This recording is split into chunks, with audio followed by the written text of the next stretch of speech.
பொருளோடு புகழைத் தந்து போற்றிடும் வாழ்வைத் தந்து வருங்காலம் அனைத்தும் செல்வம் வரும் காலம் ஆக்கி வைத்து பெருமைகள் வழங்க வேண்டும், பேரருள் கூட்ட வேண்டும். அருள்மிகு குருவே, உன்னை அடிபணிந்து வணங்குகின்றேன்.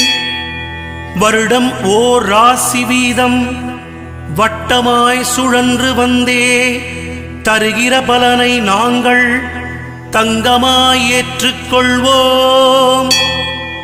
வருகிற நாட்களெல்லாம் வசந்தமாய் மாறுதற்கே அருள் தரும் உனது பார்வை அனுதினம் எமக்கு வேண்டும்.